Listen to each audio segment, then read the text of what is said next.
미국에서 중산층을 나누는 기준이, 중산층 그러면 자기 집이 있고 자가용이 있고 자녀들이 악기를 한 가지씩 다룰 수 있으면 중산층 가족. 그러니까 우리 이장로님은 중산층이시네요. 이 집사님도 중산층이시죠. 아이들이 바이올린을 부르니까. 우리도 중산층입니다. 아이들이 피아노, 기타 칠줄하니까. 흔히 창세기 19장을 소돔과 고모라의 멸망에 관한 기사다 이렇게 생각하시는 분들이 있습니다. 물론 틀린 얘기는 아니죠. 분명히 창세기 19장에는 소돔과 고모라의 멸망에 관한 이 내용이 주를 이루고 있으니까요. 그렇지만 이 창세기 19장의 기사는 소돔과 고모라의 멸망에 중점이 있는 게 아니에요. 19장의 내용을 정확히 설명하자면 멸망에서 구원받은 롯과 그 가족에 관한 이야기입니다. 이게 성경의 포인트예요. 그러니까 성경은 어디를 하나님이 멸망시키겠다, 거기에 포인트가 있는 게 아니라 그런 과정에서도 누구누구를 하나님이 구원하셨다라는 것이 늘 성경의 초점입니다. 성경을 읽다 보면 한 사람과 그 가족의 구원에 관한 많은 기록들을 우리가 찾을 수가 있습니다. 홍수에서 구원받은 노아와 그 가족의 이야기, 그리고 여리고 성에서 구원받은 기생 라합과 그 가족들, 또 신약에 들어와서는 빌립보 감옥의 간수와 그 가족들, 그리고 보면 성경의 내용은 심판의 이야기가 주를 이루는 게 아니에요. 오히려 그 심판과 멸망에서 구원받은 사람들의 삶과 그들의 행적이 주를 이루는 것이다, 이렇게 보면 됩니다. 왜 사람들이 요한계시록에 관심을 가지는 줄 아세요? 요한계시록을 세계의 멸망의 기사라고 보기 때문에 그렇습니다. 근데 요한계시록도 세계 멸망의 기사가 아니라 세계가 멸망할 것이지만 내가 너희들을 어떻게 구원하는지에 관한 얘기예요. 우리가 초점이 아주 잘못되어 있는 거죠. 마찬가지로 오늘 우리가 읽은 본문 역시도 멸망에서 구원받은 롯과 그 가족들의 이야기입니다. 그런데 큰 멸망에서 구원받은 롯의 이야기를 진행하면서 성경은 민망해서 우리 한서와 함께 읽기는 조금 곤란한 19금 이야기를 기록하고 있습니다. 정말 죽을 고비를 넘기고 살아난 사람은 어떻게 살아야 될까요? 1995년 6월 29일 저녁 5시 55분경에 정말 끔찍한 일이 서울 시내 한복판에서 일어났죠. 강남에서. 사람들로 북적이던 삼풍백화점이 무너졌어요. 이 사고로요, 502명이 죽었고 937명이 부상을 입었습니다. 그리고 당시 화폐 가치로 약 6,500억 원의 재산 피해가 발생했습니다. 그런데 이 사고에서 기적적으로 살아남은 사람이 있었습니다. 최명석이라는 사람이에요. 당시 21살의 청년이던 최군은 백화점 1층에서 아르바이트를 하다가 이 끔찍한 일을 당했고 무려 230시간 만에 구출됐어요. 대단한 기적이었고 온 국민들과 세계 사람들을 감동시켰죠. 그런데 이 최명석 씨는 그 이후에 해병대에 지원 입대했고요. 제대한 이후에 건설회사에 입사했습니다. 그리고 건설 현장에서 일하고 있어요. 그는 다시는 삼풍백화점과 같은 부실공사가 없도록 하기 위해서 건설회사에 입사했다. 그리고 최선을 다해서 정말 튼튼한 건물을 짓겠다. 이렇게 한 언론과 인터뷰에서 밝혔습니다.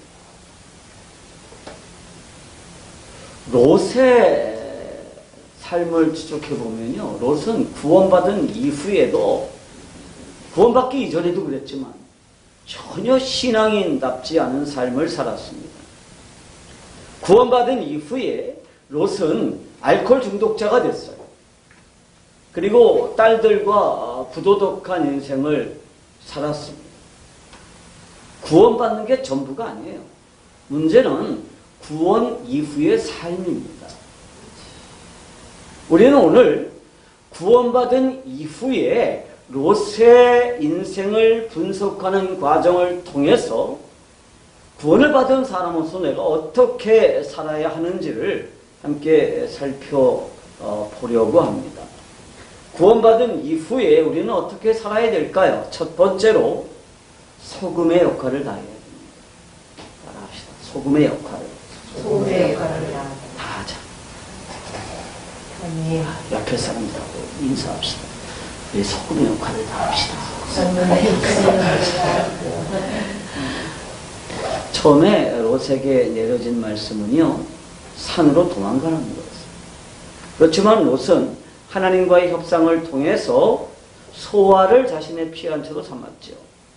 소돔과 고모라는 죄악이 만연했지만 이렇게 작은 성은 아직 그렇게 죄악이 심하지 않을 거다, 그렇게 생각했는지도 모르죠. 그래서 산으로 도망가라는 하나님의 말씀에 대해서 하나님 거긴 너무 머니까 저 소알로 가도록 그렇게 해 주십시오, 그렇게 부탁드렸습니다. 그러나 막상 소알에서 살아보니까 소돔과 마찬가지로 거기도 죄악이 만연한 곳이었습니다. 큰 도시 사람들은 하나님을 모르고 자신이 주인이 되어서 자신의 욕심이 시키는 대로 살지만 작은 도시에 살고 있는 사람들은 그렇지 않은 게 아니에요. 사람들은 무슨 섬에 살고 있는 사람들, 농촌에 살고 있는 사람들은 굉장히 순진하고 죄에 덜 물들었을 거라고 생각하죠? 아니에요.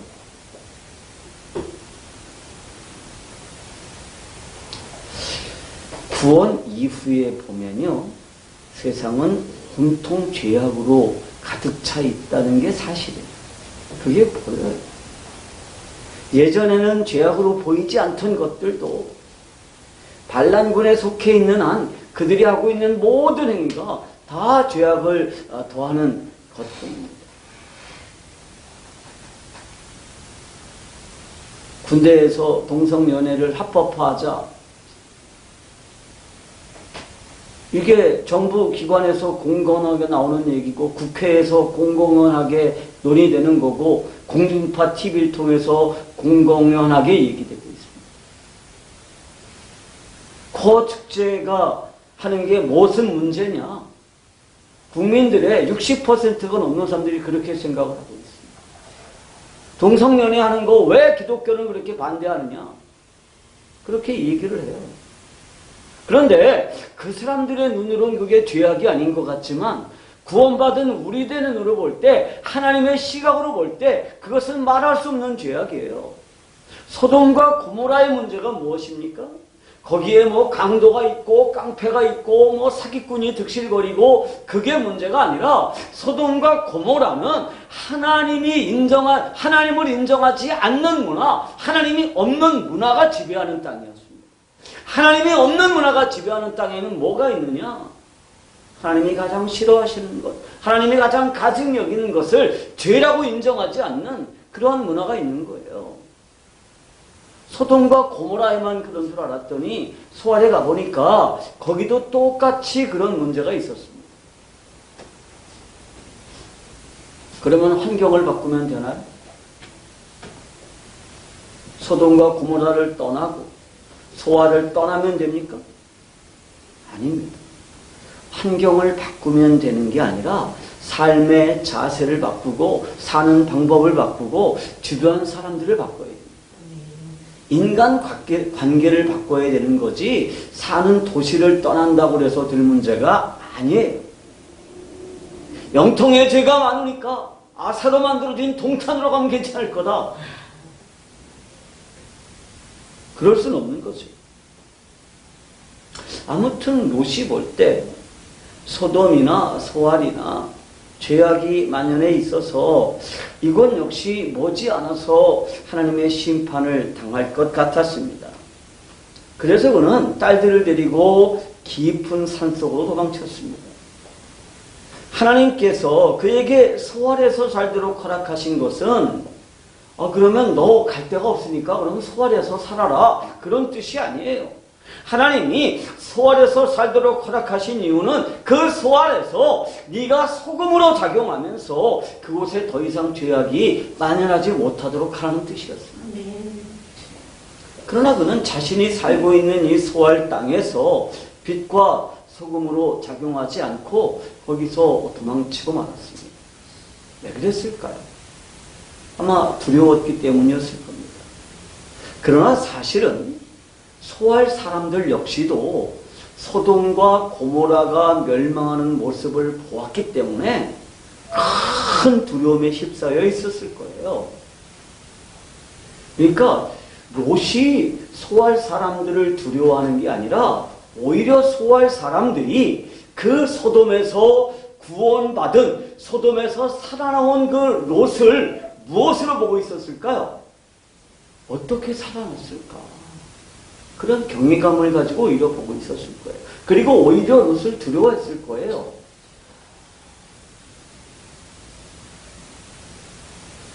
이때 그 소돔, 그 멸망의 현장에서 살아남은 롯과 그 가족들의 이야기는 엄청난 힘과 영향력을 발휘할 수 있었을 겁니다.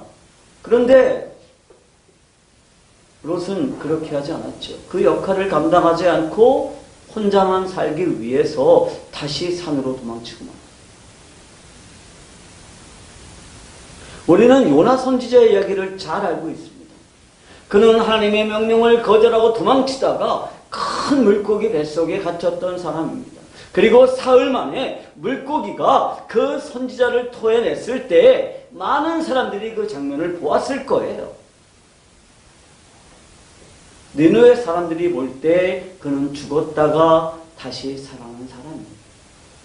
그리고 그가 3일 동안 니느웨 성을 다니면서 설교하니까 왕으로부터 가난한 서민에 이르기까지 모두가 회개하는 일이 일어났습니다. 하나님께서 롯에게 기대하신 일도 이런 일이었을 거예요.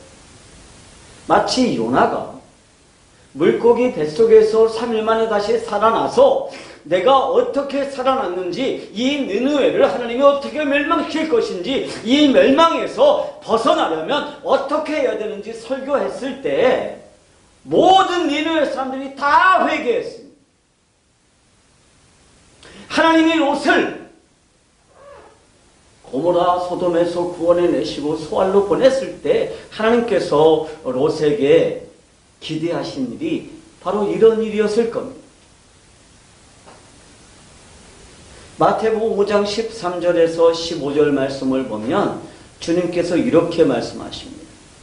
너희는 세상의 소금이니 소금이 만일 그 맛을 잃으면 무엇으로 짜게 하리요? 후에는 아무 쓸데없어 다만 밖에 버려져 사람에게 밟힐 뿐이니라. 너희는 세상의 빛이라. 산 위에 있는 동네가 숨겨지지 못할 것이요 사람이 등불을 켜서 말 아래 두지 아니하고 등경 위에 두나니 이러므로 집안 모든 사람에게 비치느니라. 여기서 주님이 말씀하신 것은 소금이 그 역할을 다하지 못하면 소금의 존재 이유가 없다는 거예요. 소금은요 녹아들면서 주위의 영향력을 발휘해야 됩니다. 그런데 소금이 녹으려면 어떻게 돼요?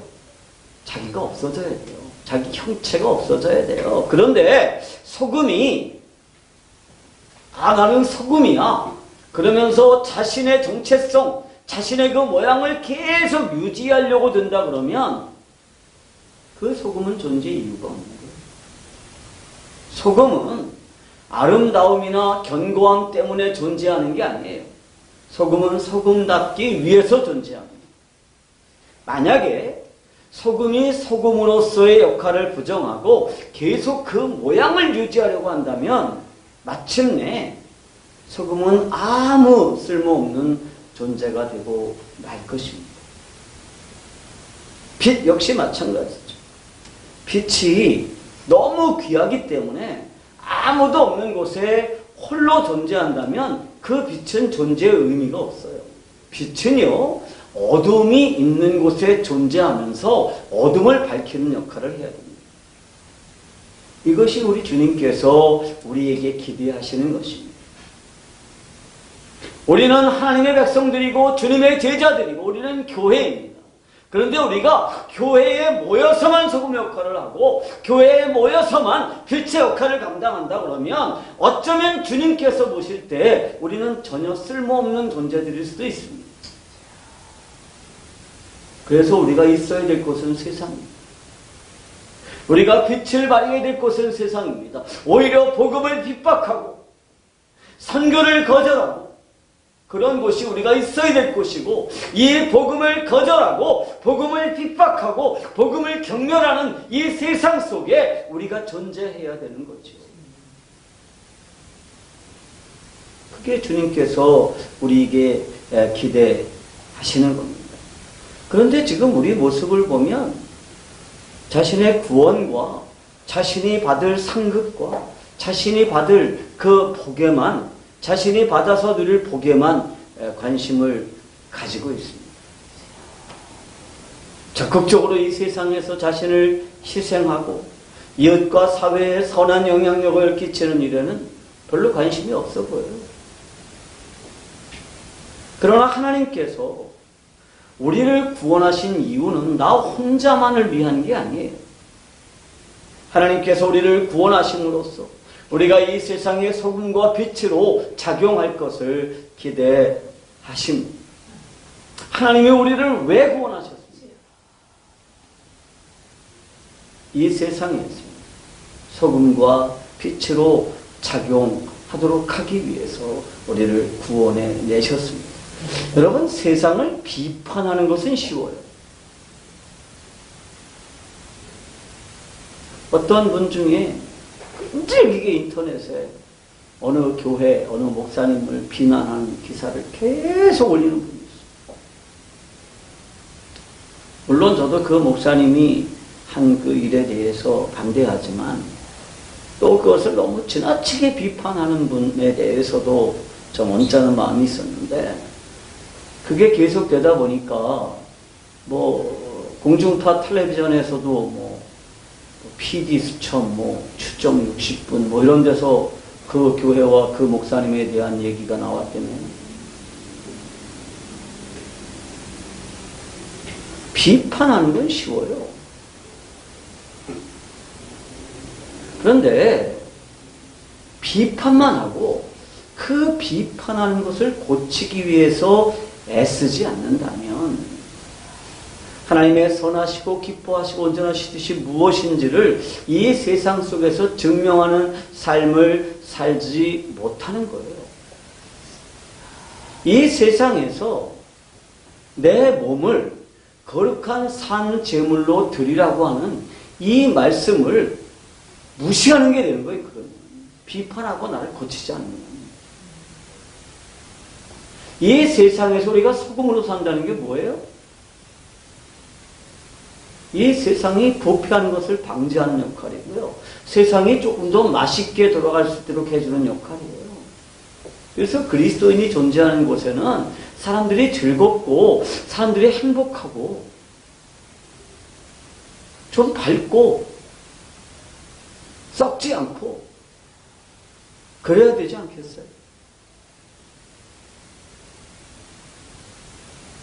소금이 맛을 잃으면 사람들이 소금을 무시해요.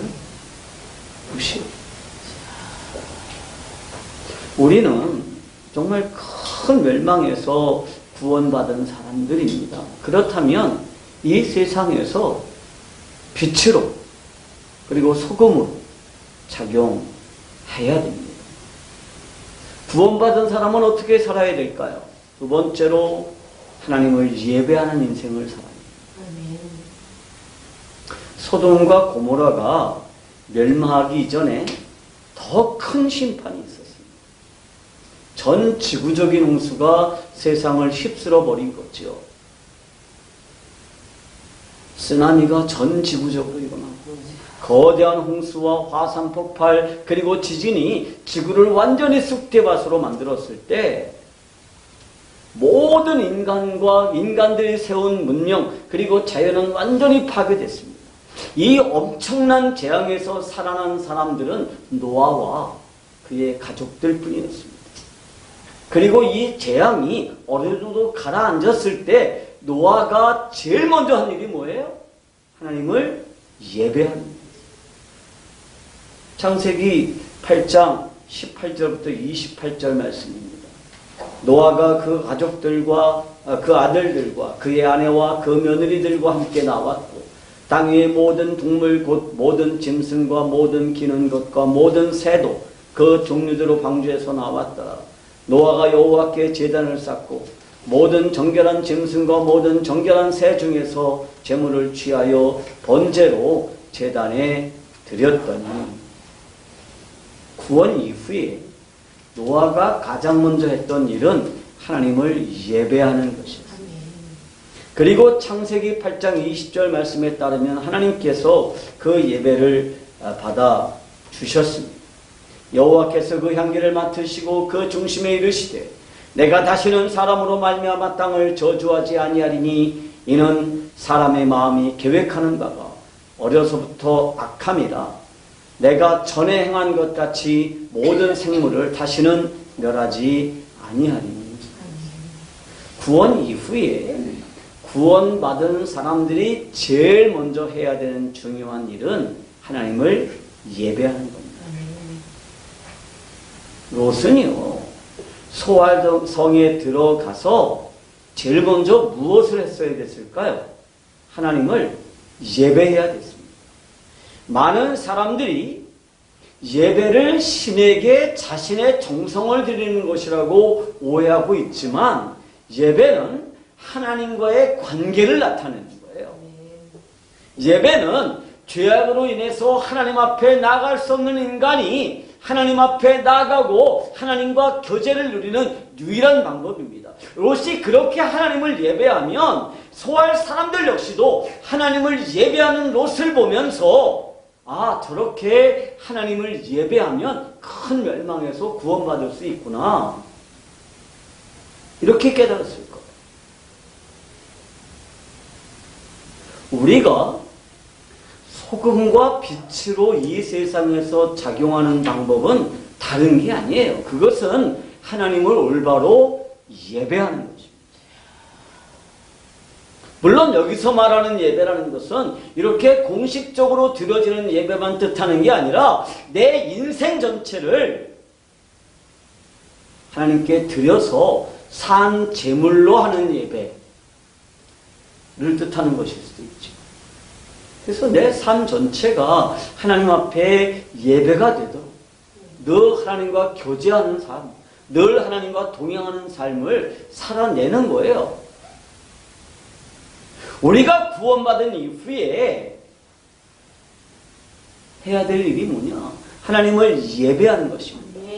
그리고 이렇게 내 인생 전체가 살아있는 예배로서 하나님 앞에 드려지기 위해서는 내 인생의 목표와 삶의 방법이 바뀌고 전혀 새로운 삶, 다른 일과 구원되는 삶을 통해서 하나님의 선하시고 기뻐하시고 온전하신 뜻이 무엇인지를 이 세상 속에서 증명해 내는 것입니다. 이것이 하나님께서 노아를 구원하시고 롯을 구원하시고 우리를 구원하신 뜻입니다. 아브라함과 롯의 인생을 설명하는 가장 커다란 차이점은 뭐냐 하면 아브라함은 가는 곳마다 하나님을 예배했다는 기록이 있어요. 그런데 롯의 인생에서 하나님을 예배했다는 기록을 찾을 수가 없어요.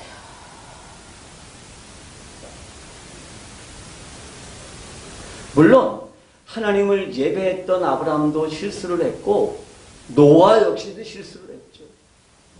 노아는 술에 취해서 벌거벗고 잠이 들었습니다.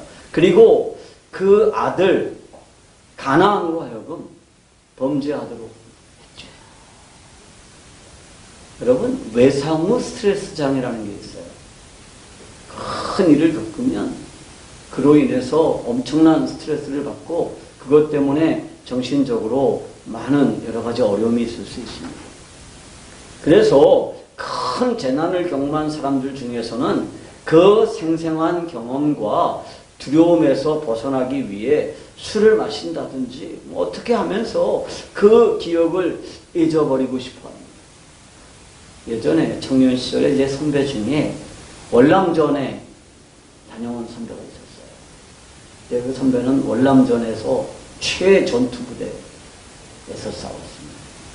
근데 정말 자기 말로는 그 사람들을 엄청나게 죽였대요. 근데 이 사람이 나중에는 어떻게 됐냐면 소주를 큰 그 이옥들이 그 주전자 있잖아요. 거기다 하나 가득을 부어놓고 그거를 계속 마셔요. 늘 취해 있어요. 왜냐하면 안 취해 있으면 그 총으로 그 자기 말로는 그 여자들을 벌거벗겨가지고 총으로 쏘면 이게 여기 맞으면 피부가 이렇게 탁 벗겨진다고 그러더라고요. 그리고 여기서 분홍빛 그게 확 쏟아져 나온대요. 그게 막 환상으로 떠올라가지고 견딜 수가 없으니까 그걸 그렇게 술을 늘 마시는 선배가 있었어요. 나중에 이분이 목사가 됐어요. 그래서 목회를 제법하고 개척을 해서 예배당도 이쁘게 줬는데 나중에 또 알코올 중독이 또 재발을 해가지고 목사가 술집에서 술 먹다가 교인들한테 여러 번 걸려가지고 결국은 뭐 나중에 어떻게 된지 모르겠어요. 그래서 노아도 술을 마셨어요. 그래서 롯도 술을 마셨는지 모르겠습니다. 거기까지는 어떻게 외상 후 스트레스 장애 때문이라고 그렇게 이해할 수 있을지도 모르겠습니다. 그러나 노아의 아들 중에 셈이라는 사람이 있었습니다. 그가 셈족의 조상이 됐고 이 셈족을 통해서 그리스도께서 이 세상에 오셨습니다. 노아에게 있어서 셈이라고 하는 아들은 예배하는 삶의 결과물입니다. 노아가 실수를 했을 수 있어요. 그러나 그의 삶을 지탱하는 힘은 술이 아니라 자신의 의지가 아니라 뭐였느냐? 하나님을 예배하는 것이었다는 것입니다. 그러나 롯은 큰 멸망에서 구원된 이후에 하나님을 예배했다는 기록이 없어요. 그러니까 롯에게는 셈과 같은 아들이 나올 수가 없는 거죠. 그는 멸망에 가증한 행위를 했던 딸 둘이 있었을 뿐입니다. 그들은 생존을 위해서 아버지와 동침했지만 결국 그것은 하나님과 상관이 없는 멸망에 가증한 자식들을 남겼을 뿐입니다. 그러므로 우리에게 가장 중요한 것은 뭐냐? 하나님을 예배하는 것입니다.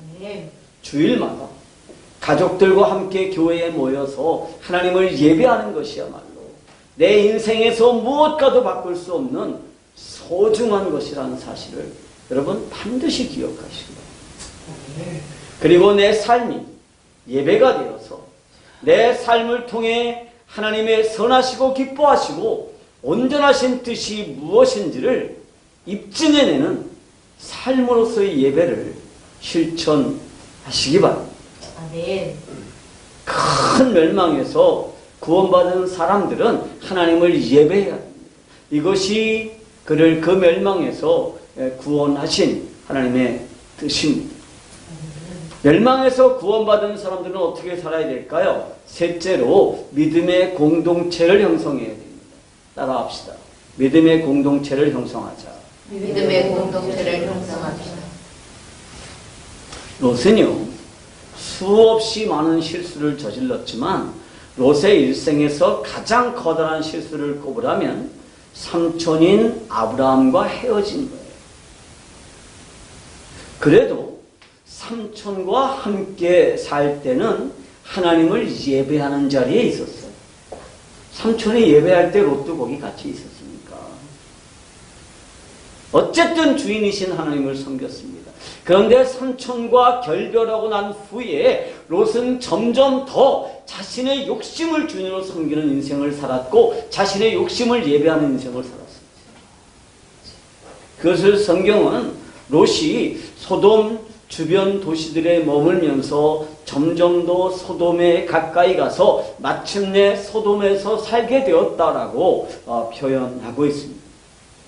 그리고 그때부터 롯의 인생은 망조가 되고 말았죠. 우선은요, 소돔이 전쟁터가 됐어요. 자신의 모든 재산과 인생이 걸려있는 소돔이 전쟁터가 되면서 그 모든 것뿐 아니라 자신의 인생조차도 포로의 신세가 됐습니다. 제가 14장에 이 부분을 강의하면서 설명했지만 욕심을 인생의 주인으로 섬기는 사람의 인생은요, 늘 전쟁터예요. 그리고 소돔에서 벌어진 이 전쟁은 사실 롯의 인생을 향한 하나님의 경고였습니다. 그런데 롯은요, 이걸 깨닫지 못했어요. 세상적인 가치관으로 따지면 성 안에 사는 게 들판에 사는 것보다 더 안전해 보여요. 그죠? 그러나 누구와 함께 살고 누구를 주인으로 모시고 사는가 하는 게 훨씬 더 중요한 문제예요. 죄악의 한복판에서 욕심을 주인으로 모시고 살면 그곳이 전쟁터이고 마침내 멸망하고 말 것입니다.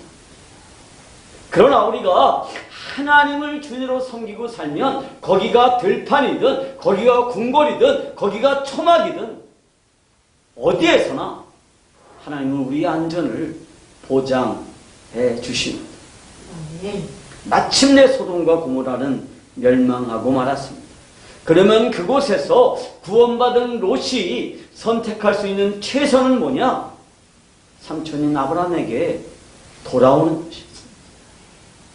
삼촌에게 돌아와서 다시 신앙의 공동체에 속하는 것입니다. 욕심을 주인으로 섬기고 살 때는 삼촌이 참 무기력해 보였습니다. 항상 예배를 드리고 그것 때문에 만족하는 삼촌이 참 바보 같아 보였어요. 그러나 소돔과 고모라의 그 엄청난 재앙을 겪고 나니까 인생의 가치관이 완전히 바뀌는 게 정상이에요. 소돔과 고모라에 투자했던 그 많은 재산들이 아무런 도움이 되지 않고 그곳에 형성되었던 인간관계가 최악의 상황에서 아무런 도움이 되지 않는 사실을 깨달았을 때 롯은 그의 가치관이 다시 한번 무너지는 것을 경험했을 것입니다. 그러면 이번에는 올바른 가치관을 세우고 올바른 세계관을 가지고 신앙의 공동체로 돌아왔어야 돼요. 그런데 그는 그러지 않았어요. 모든 인간관계를 다 단절하고 세상을 등지고 그리고 술에 취해서 살았습니다. 그 결과 자신의 인생뿐 아니라 딸들의 인생과 그 후손들의 인생까지 완전히 망치고 있습니다. 신명기 23장 3절을 보니까 이렇게 기록되어 있습니다. 암몬 사람과 모압 사람은 여호와의 총회에 들어오지 못하리니 그들에게 속한 자는 10대뿐 아니라 영원히 여호와의 총회에 들어오지 못하리라. 이것이 롯이 구원 이후에 택한 인생의 결과입니다. 큰 멸망에서는 구원을 받았지만 그 인생의 결과는 그 후손들이 영원히 하나님의 백성이 될 수 없는 그러한 결과를 만들어내고 말았습니다. 그러므로 구원 이후에 내가 어떻게 사는가 하는 것이 중요합니다. 그럼 어떻게 해야 될까요? 그것은 건강한 신앙 공동체에 속하는 것입니다. 건강한 신앙 공동체에서 하나님을 예배하고 함께 삶을 나누고 함께 서로 격려하는 것입니다. 히브리서 10장 22절에서 25절은 이렇게 말씀합니다. 우리가 마음의 뿌림을 받아 악한 양심으로부터 벗어나고 몸은 맑은 물로 씻음을 받았으니 참마음과 온전한 믿음으로 하나님께 나아가자.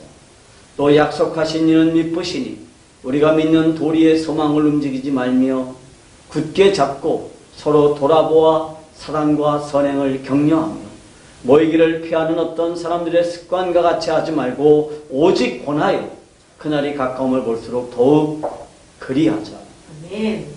이 말씀의 핵심은 구원받은 이후에 우리가 해야 될 일은 뭐냐? 함께 하나님을 예배하고 서로 격려하면서 신앙의 공동체를 형성하는 것입니다. 그러므로 구원받은 이후에 가장 중요한 것은 건강한 신앙 공동체에 속하는 겁니다. 제일 바보 같은 사람들이 누군지 아세요? 그런 사람이 있습니다. 신앙생활을 열심히 하다가 뭔가 사업이 망했어요. 이혼했어요. 그러면 나 이게 회복될 때까지 교회를 떠나 있겠습니다. 이런 사람들. 제일 바보 같은 사람. 그럴수록 더 어디를 속해야 돼요? 더 열심히 신앙을 속해야 돼요.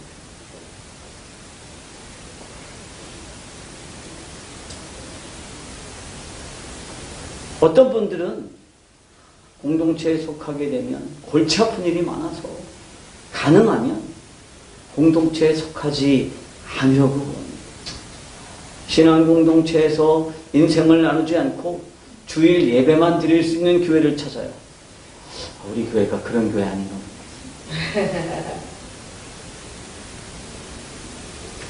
지금 우리 교회 형태는 임시적인 거죠.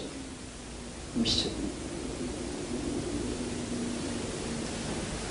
만약에 이 교회가 이렇게 계속 주일날만 모여서 예배하는 것으로 교회 역할을 다한다고 생각하면 이것은 정말 큰 오산입니다. 우리 주님께서 이것을 원하시는 게 아니에요.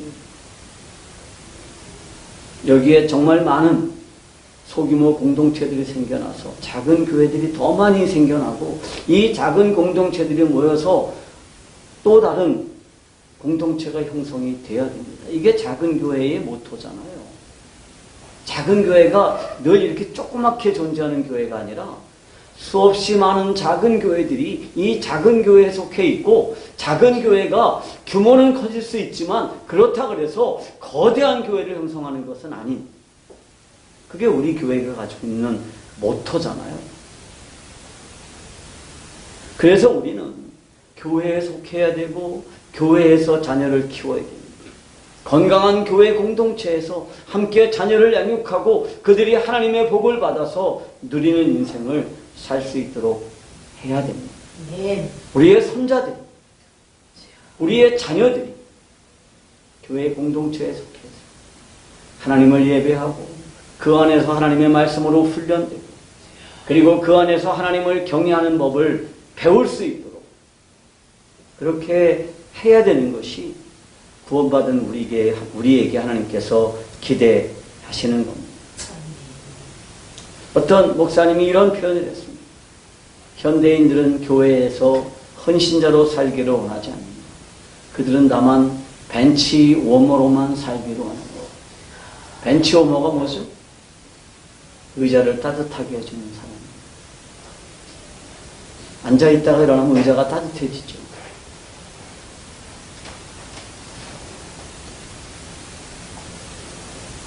쉽게 설명하면 많은 교인들이 단지 예배당의 의자를 따뜻하게 만드는 역할을 할 뿐 하나님의 종으로 하나님을 예배하고 섬기는 인생을 살지는 않는다는 것입니다.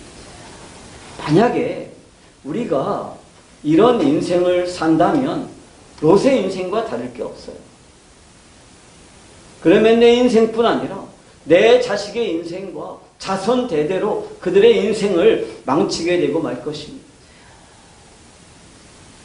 우리가 신앙 공동체에 속한다는 것은 단지 소속한다는 것을 의미하는 게 아니에요. 등록한다는 것을 의미하는 게 아닙니다. 그것은 그곳에서 헌신적으로 함께 하나님을 예배하면서 함께 삶을 나눈다는 것입니다. 구원받은 이후에 우리는 어떻게 살아야 될까요? 그것은 이 세상에서 빛과 소금으로 살아야 되는 것입니다. 그런데 빛과 소금으로 살려면 하나님을 예배하는 인생을 살아야 됩니다. 아멘. 우리가 참으로 하나님을 예배할 때 내 인생은 이 세상에서 빛과 소금으로 작용할 수 있습니다. 그리고 참으로 하나님을 예배하는 복된 인생이 되려면 건강한 신앙 공동체에 속해야 됩니다. 아멘. 건강한 신앙 공동체에서 함께 하나님을 예배하고 함께 신앙 생활을 하고 사랑과 선행을 서로 격려하는 삶을 나눌 수 있을 때 우리 인생의 복이 되고 예배가 되는 그러한 삶을 누릴 수 있습니다. 구원받은 이후에 구원받은 성도로서의 삶을 충분히 누리는 우리 작은 교회 성도들이 되시기를 우리 주님의 이름으로 축복합니다. 아멘. 기도합시다.